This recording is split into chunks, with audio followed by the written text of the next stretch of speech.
ഉത്രട്ടാതി നക്ഷത്രക്കാർ പൊതുവെ നല്ല കാമാണ്, സൈലൻ്റാണ്. പക്ഷെ ഉള്ളിൽ വലിയ ഇടിവെട്ട് പോലെ തന്നെ നിൽക്കും. ആരെയും പെട്ടെന്ന് വിശ്വസിക്കില്ല. ഒരാളെ സ്നേഹിച്ചാൽ ജീവിതം മുഴുവൻ അയാളെ സ്നേഹിക്കും. സ്വന്തം വേദന പറയാതെ സഹിക്കുന്നവരാണ്. ആത്മീയമായിട്ട് നിങ്ങൾ നല്ല വിശ്വാസമുള്ള ആൾക്കാരായിരിക്കും. എല്ലാം ഞാൻ ഒറ്റയ്ക്ക് ഹാൻഡിൽ ചെയ്യണം എന്നൊരു മെൻറ്റാലിറ്റി ഉണ്ടാവും. ഉത്രട്ടാതി നക്ഷത്രക്കാർക്ക് ജീവിതം ഈസി ആയിട്ടില്ല, പക്ഷെ മീനിങ് ഫുള്ളാണ്. 2025 ഡിസംബറിൽ ഓവർ തിങ്കിങ് നല്ല പീക്കിൽ നിൽക്കുന്ന ഒരു ടൈമായിരുന്നു. ഇതുവരെ ഞാൻ ചെയ്തതെല്ലാം റോങ് ആണോ എന്നൊരു ഡൗട്ട് ഉണ്ടായിരുന്നു. ഉള്ളിൽ നല്ല ഒറ്റപ്പെട്ട അവസ്ഥയായിരുന്നു. കരിയറിൽ ജോബൊക്കെ നോക്കുകയാണെങ്കിൽ വർക്ക് പ്ലേസിൽ നല്ല കൺഫ്യൂഷൻ എന്തായാലും ഉണ്ടായിരുന്നു. എഫേർട്ട് ഇട്ടു, റിസൾട്ട് ഒട്ടും തന്നെ ഉണ്ടായിരുന്നില്ല.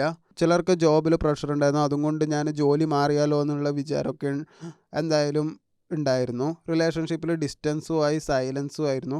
കോണ്ടാക്റ്റ് ഉണ്ടെങ്കിലും ഇമോഷണലി നിങ്ങൾ ഗ്യാപ്പ് വന്നു. പഴയ ഒരാളെ ഓർക്കുന്നൊരു സമയമാണ്. ഫൈനാൻസിൽ സാമ്പത്തികം വരും, പക്ഷെ നിലനിന്നില്ല. അൺഎക്സ്പെക്റ്റഡ് എക്സ്പെൻസ് എന്തായാലും ഉണ്ടായിരുന്നു. ഒന്ന് അവസാനിക്കുകയാണ് നിങ്ങളുടെ ഡിസംബർ ഉണ്ടായിട്ടുണ്ടാവുക. ജനുവരി മാസത്തിൽ ഒരു പുതിയൊരു കർമ്മം സ്റ്റാർട്ടാവുകയാണ്. ഇനി പഴയ പോലെയല്ല എന്നൊരു റിയലൈസേഷൻ നിങ്ങൾക്കുണ്ടാവും.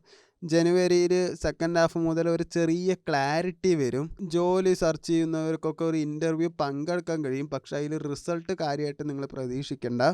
പുതിയ ഓപ്പർച്യൂണിറ്റി സ്ലോ ആണ്, പക്ഷെ നല്ല സോളിഡായിട്ടുള്ള കാര്യമായിരിക്കും. അബ്രോഡ് ഡിസ്റ്റൻസ് റിലേറ്റഡ് ചാൻസ് ഒക്കെ ഉണ്ടാവാൻ സാധ്യതയുണ്ട്. നിങ്ങളിപ്പോൾ ക്ഷമയോടെ മിണ്ടാണ്ടിരിക്കുന്നതായിരിക്കും ഏറ്റവും നല്ലത്. പ്രണയത്തിലാണെങ്കിലും റിലേഷൻഷിപ്പിലാണെങ്കിലും അൺഎക്സ്പെക്റ്റഡ് ആയിട്ട് കോണ്ടാക്റ്റോ മെസ്സേജോ വരും. പഴയ കാമുകിയോ കാമുകനോ വരാൻ സാധ്യത വളരെ കൂടുതലാണ്. ഇമോഷണലി ക്ലോസ് ആവും. ഈഗോ ഡ്രോപ്പ് ചെയ്താൽ റിലേഷൻഷിപ്പ് നന്നായിട്ട് തന്നെ മുന്നോട്ട് പോവും. പക്ഷെ അത് വന്നിട്ട് വീണ്ടും കാമായിരിക്കണം. കാമായിട്ട് ക്ഷമയോടെ നീയാണ് ശരി എന്നുള്ളത് നീ പ്രൂവ് ചെയ്തേ പറ്റുള്ളൂ. ഫൈനാൻസ് നോക്കുകയാണെങ്കിൽ സാമ്പത്തികമായിട്ട് നല്ല ഇമ്പ്രൂവ്മെൻറ്റ് കാണുന്നുണ്ട്. ചെറുതാണ്, പക്ഷേ സ്റ്റഡി ആയിട്ടുള്ള ഒരു ഇൻകം ഉണ്ട്.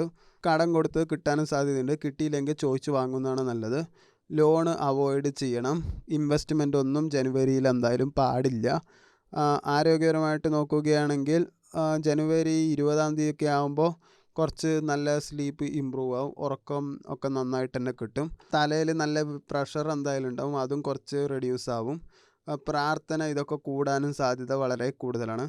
നിങ്ങൾ ഒറ്റയ്ക്കല്ല, നിങ്ങൾ തകർന്നിട്ടുമില്ല, നിങ്ങൾ റീബിൽഡ് ആയിക്കൊണ്ടേയിരിക്കുകയാണ്.